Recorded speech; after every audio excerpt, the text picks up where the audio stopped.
ఇండియాలోనే #1 varicose veins hospital Avis vascular centre. అందరికీ నమస్కారం. నా పేరు మాధురి. మీరు చూస్తుంది సుమన్ టీవీ నెట్వర్క్. ప్రస్తుతం మనతో పాటు ఉన్నారు astrologer, psychologist, life coach, what not, మనందరికీ సుపరిచితులు హరి రఘుప్రియ గారు. నమస్కారం అమ్మా. నమస్తే నాన్న మాధురి. అమ్మ, మనకి ఈసారి వినాయక చవితి 27 బుధవారం వచ్చింది.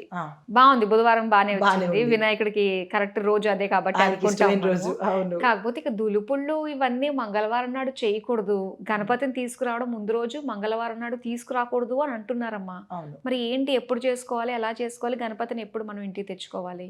చాలా చక్కని క్వశ్చన్, సమయానికి తగిన క్వశ్చన్.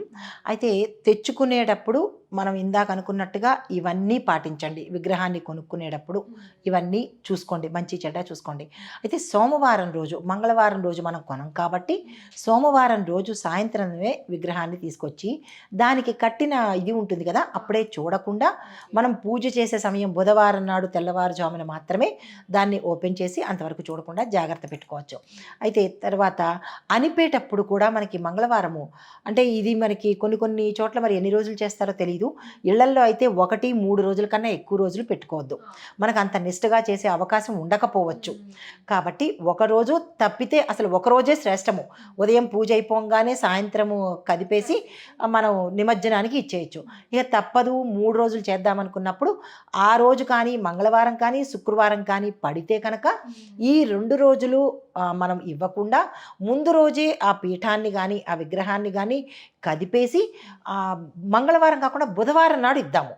అంటే 11 రోజులు, కొంతమంది 1 రోజు 3 రోజులు 5, 9, 11, 13, 21 కూడా చేస్తారు. అయితే ఈ చేసిన వాటిల్లో ఏ రోజైనా మంగళవారం కానీ శుక్రవారం కానీ వచ్చి ఉంటే దానికి ముందు రోజే విగ్రహాన్ని కదపడం మొదటి పాయింట్. తరువాత రోజు పూజ చేయండి. మళ్ళీ మంగళవారం తీయం కదా, శుక్రవారం కానీ మంగళవారం కానీ వచ్చినప్పుడు ఆ మరుసటి రోజు చెయ్యండి. బుధవారం కానీ ఇటు శనివారం కానీ ఓకేనా. ఆ సమయంలో అంతవరకు మరి ఎవరిని పూజించాలి, కలిపేస్తాం కాబట్టి ఇంకొక హరిద్రా గణపతి ఉన్నాడు కదా, ఆయనకి పూజ చేసుకోవడమో లేదా వేరే ఇంకొక గణపతిని మనం పెడతాం కదా, ఆయనకి పూజ చేసుకోవడమో చేసినట్టయితే ఈ నిమజ్జనానికి ఇవ్వాల్సిన బొమ్మను గణపతిని ఇచ్చేస్తాము. అయితే మంగళవారం రోజు ఎందుకు అనపకూడదు అంటే నిమజ్జనం చెయ్యకూడదు అంటే కనుక ఇక్కడ శాస్త్రీయపరంగా ఒకటి ఉంది. అందరికీ సంశయం రావచ్చు, మంగళవారం ఎందుకు కలపకూడదు, ఓన్లీ మంగళవారమే అని అంటారు. మంగళవారమే ఎందుకు కలపకూడదు అన్న ఆంతర్యం ఎవరికి తెలియదు. మంగళవారానికి అధిపతి కుజుడు. మనం ఏ పని చేసినా మారు చేయిస్తాడు, అది మంచైనా చెడైనా సరే. అంటే మనం కొనుక్కునేవి లేదా మన ఇంటికి వచ్చేవి మన ఇంట్లో స్థిరంగా ఉండిపోయేది. అంటే ఇప్పుడు మళ్ళీ ఇంకో క్వశ్చన్ వేయచ్చు, కొనుక్కునేది వినాయకుడు మనం కొనుక్కోవచ్చు కదా అని, మన ఇంట్లో స్థిరంగా ఉండట్లేదు కదా, కాబట్టి ఆ పాయింట్ రూల్డ్ అవుట్. మన ఇంట్లో స్థిరంగా ఉండేవి బంగారం కానీ కార్లు కానీ లేదా వస్తువులు కానీ అవి మన ఇంట్లో స్థిరంగా ఉంటాయి కాబట్టి దాన్ని మనం కొనుక్కోవచ్చు. తర్వాత ఏదైనా ధనపరంగా మనకు వచ్చేవేవైనా మంగళవారం చేసుకోవచ్చు. ఇచ్చేవి ఏవి, బయటికి పోయేవి ఏవైనా మంగళవారం నాడు చెయ్యొద్దు. కుజుడు అధిపతి మారు చేయిస్తాడు. తర్వాత శుక్రవారం దగ్గరికి వచ్చేటప్పటికి శుక్రుడు అధిపతి కాబట్టి సంతోషాలు, సౌభాగ్యాలు, అష్టైశ్వర్యాలు, భోగభాగ్యాలు ఇలాంటివన్నీ ఇచ్చేది శుక్రగ్రహము. మరి అవన్నీ మనము శుక్రవారం రోజు ఇచ్చేసుకుంటే ఇక మన దగ్గర ఏమున్నట్టు.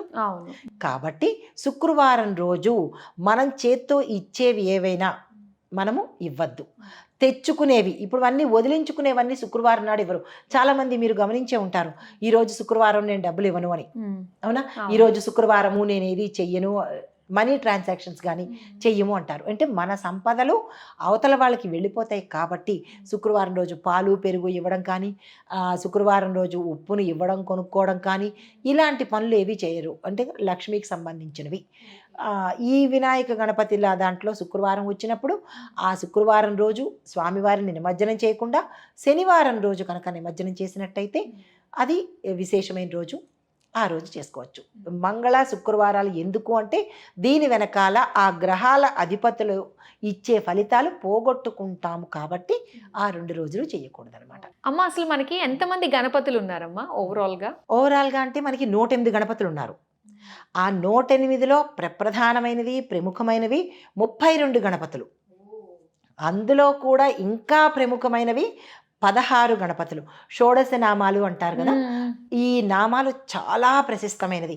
మనం ఏదైనా పని మీద వెళ్ళేటప్పుడు సుముఖశ్చేకదంతశ్చ కపిలో గజకర్ణిక లంబోదరస్య వికటో విఘ్నరాజో ధూమకేతుర్ గణాధ్యక్ష పాలచంద్రో గజానన అని గనక మనం ఇవి చదువుకుని వెళ్ళినట్టయితే ఏ వివాహం కోసం కానీ లేదా ఏదైనా పని మీద కానీ ఎక్కడికి వెళ్ళినా ఇంట్లోంచి మనం ఏదో పని పెట్టుకుని వెళ్ళినప్పుడు ఈ మంత్రం చదువుకు వెళ్తే సక్సెస్తో తిరిగి వస్తాము. కానీ అవేవి మనం చెయ్యం, సక్సెస్ రాలేదనే బాధపడుతుంటాము. అయితే ఈ 16లోనూ మరీ ముఖ్యమైనవి 8 నామాలు అన్నమాట. ఈ 8 నామాలు కనుక మనము నిత్యము చేస్తున్నట్టయితే ఒక్కొక్క నామానికి అసలు ఏ కష్టానికి ఏ నామం చదవాలి, దాని ఫలితాలు ఏమిటో కూడా నేను సవివరంగా ఇక్కడ తెలియజేస్తాను తప్పకుండా. అయితే గణపతి నామాలు ముందు మనకి చదువు పరీక్షలు విద్యార్థులకు చూసుకున్నట్టయితే ప్రతి ఒక్కళ్ళు ఇందులో పూజ చెయ్యని వాళ్ళు అంటూ ఎవరైనా ఉన్నారా? ఎవ్వరూ లేరు, అందరూ చేసుకోవచ్చు. ఇక్కడ కూడా ఇంకొక సందేహం రావచ్చు, పూర్వ సువాసినీలు అంటారు కదా, వాళ్ళు కూడా ఈ వ్రతం చేసుకోవచ్చా అంటే నిరభ్యంతరంగా చేసుకోవచ్చు. మరుసటి జన్మలో వైధవ్యం ఉండదు వాళ్ళకి, కాబట్టి వాళ్ళు కూడా చక్కగా చేసుకోవచ్చు. విద్యార్థులు చేసుకోవచ్చు, వ్యాపారస్తులు చేసుకోవచ్చు, ప్రతి ఒక్కళ్ళు చేసుకోవచ్చు. వాళ్ళ సమస్యలు ఏమిటో ఏ నామం చదివితే పోతాయో కూడా చెప్తాను.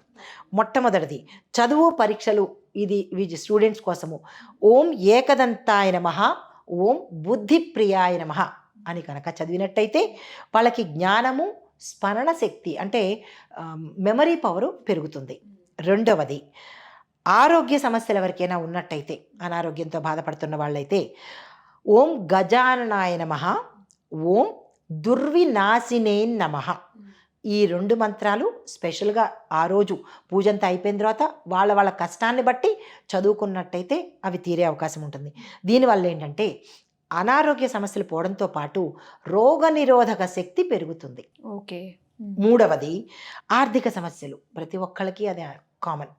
ఇది పోవాలి అంటే కనుక ఓం లంబోదరాయ నమః, ఓం మహోదరాయ నమః, ఈ 2 నామాలు చెప్పుకున్నట్టయితే ధన సంపద, సౌఖ్యము, అష్టైశ్వర్యాలు, సౌభాగ్యము కలిగే అవకాశం కనబడుతుంది.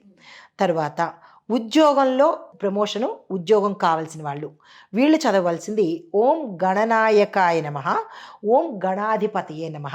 ఈ 2 మంత్రాలు చదువుకుని ఉద్యోగం కోసం ప్రయత్నం చేసినా లేదా ప్రమోషన్ కోసం ప్రయత్నం చేసినప్పుడు ఈ 2 నామాలు 108 సార్లు, ఏదైనా సరే 108 సార్లు చదువుకోవాల్సిందే. అయితే దీనివల్ల ఏంటంటే ఉద్యోగంలో స్థిరత్వం ఏర్పడుతుంది.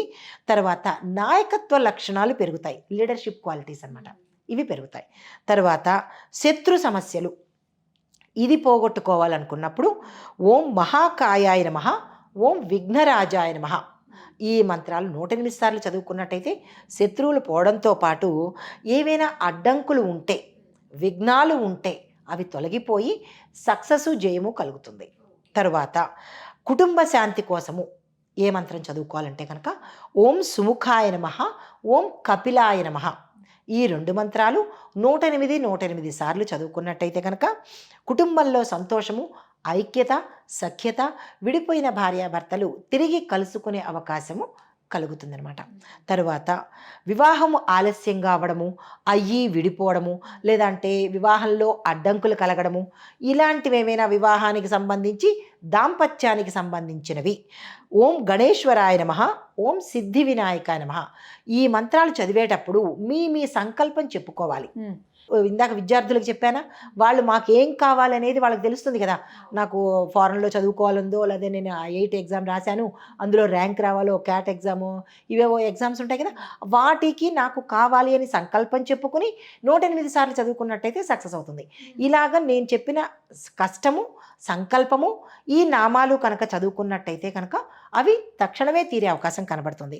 అయితే దీనివల్ల ఏంటంటే అడ్డంకులు తొలగిపోవడమే కాక మంచి భర్తకు భార్య, భార్యకు భర్త, ఎవరైతే వివాహం కావాలనుకుంటున్నారో అబ్బాయికి మంచి రావడము, అమ్మాయికి మంచి సంబంధం కుదరడము జరిగే అవకాశం ఉంది. తరువాత వ్యాపారము, ధనలాభము, వీళ్ళు కోరుకునేది ఓం గణాధ్యక్షాయ నమః, ఓం సుకుమారాయ నమః, ఈ మంత్రాలు చదువుకుంటూ దేనికోసం వాళ్ళు అనుకుంటున్నారు, లాభాలు కావాలి, మా వ్యాపారం స్థిరంగా ఉండాలి, ఈ 2 వస్తాయి. తర్వాత మానసిక శాంతి, ఎన్నున్నా మానసిక శాంతి కొంతమందికి ఉండదు. వాళ్ళకేంటంటే ఓం శాంతాయ నమః, ఓం దయానిధయే నమః, ఈ మంత్రాలు చెప్పుకొని వాళ్ళ సంకల్పం చెప్పుకున్నట్టయితే ప్రశాంతమైన మనసు ఏర్పడుతుంది, అంటే స్ట్రెస్ నుంచి రిలీఫ్ అవుతారు. తర్వాత అభీష్ట ఫలసిద్ధి, ఏదైతే కోరిక, ఇవన్నీ కాకుండా వాళ్ళకి ఏదో స్పెషల్ కోరికలు ఉంటాయిగా, ఆ కోరిక తీరడానికి ఓం వరప్రదాయ నమః, ఓం సిద్ధి వినాయకాయ నమః అని చెప్పుకుంటూ చేసినట్టయితే వాళ్ళ కోరికలు ఏవైతే ఉంటాయో ఆ కోరికలు, ఇవే కాకుండా మిగతా వాళ్ళు కూడా ఉంటారు కదా, రాజకీయంగా ఎదగాలను, సినిమాల్లో ఎదగాలను, ఆ కోరికలు ఉంటాయి కదా, ఆ కోరికల్ని అభీష్ట సిద్ధి, ఏ కోరికైనా సరే అది తీరడం కోసం ఇది. అయితే ఎలా జపించాలి అంటే కనుక, ఈ పూజ చేసేసిన తర్వాత 108 సార్లు ఏకాసనం మీద, ఒకే ఆసనం మీద కూర్చుని జపించుకోవాలి. తర్వాత ఇది ఎప్పుడెప్పుడు జపించాలి అంటే మన కోరిక తీరే వరకు, ప్రతి బుధవారము, ప్రతి చతుర్థి తిథి రోజు. తర్వాత ఆ స్వామికి ఏది సమర్పించాలి అంటే కనుక గరిక సమర్పించి కనుక, గరిక మాల కానీ, నేను కూడా ఆస్ట్రాలజీలో చెప్తుంటాను, వినాయకుడి గుడికి వెళ్ళండి 5 గరిక మాలలు సమర్పించుకోండి అని. అలాగే ఇక్కడ కూడా సత్వరంగా కోరిక తీరాలంటే కనుక గరిక మాలలు ఉంటాయి, ఆ మాలలు 5 సమర్పించుకుని ఆ పూజ చేసుకున్నట్టయితే, వాళ్ళ సంకల్పం చెప్పినట్టయితే త్వరితగతిన గరికకి ఆయన సులభంగా లొంగిపోతాడు. కాబట్టి ఈ ప్రకారంగా చేసుకున్నట్టయితే అభీష్ట సిద్ధి కలగడంతో పాటు అష్టైశ్వర్యాలు, విఘ్నాలు తొలగడము, ఆ స్వామి సంతోషంతో మనతో అన్ని రకాల కార్యాలు చేయించేటట్టుగా అవుతుందన్నమాట. మనకి ఈ గణేష్ చతుర్థి రోజునే మీరు అన్నట్టుగా ఇలా ఎవరెవరికి అభిష్టాలు ఉన్నాయో దానికి తగ్గట్టుగా కూడా మంత్రజపం చేసుకున్నట్లయితే చక్కగా నెరవేరిపోతాయి మన కోరికలన్నీ కూడా. ఇది స్కంద పురాణంలో శివుడు పార్వతీదేవికి చెప్పినటువంటి మంత్రాలు ఇవి. ఇవి ఎక్కడి నుంచో ఏరి ఏదోదో చెప్పినట్టు కాదు. మూలాల్లో శివుడు పార్వతీ అమ్మవారు అడుగుతుందంట, నాయన స్వామి, భూలోకంలో రకరకాల కోరికలతో మనుషులు ఉంటారు కాబట్టి మళ్ళీ వాళ్ళ కోరిక ఈ వినాయకుడు వల్ల ఎలా తీరేది, ఏ మంత్రాలు చదివితే వాళ్ళకి అభిష్టాలు తీరుతాయంటే ఒక్కొక్క దానికి స్వామివారు ఒక్కొక్కటి మనకి స్కంద పురాణంలో చెప్పబడినవి అనమాట. ఇంత పవిత్రమైనవి, ఇంత మహిమాన్వితమైనవి ఈ మంత్రాలు అన్నమాట. చాలా చక్కగా మా అందరికీ తెలియజేసినందుకు ధన్యవాదాలు. ధన్యవాదాలు అన్న.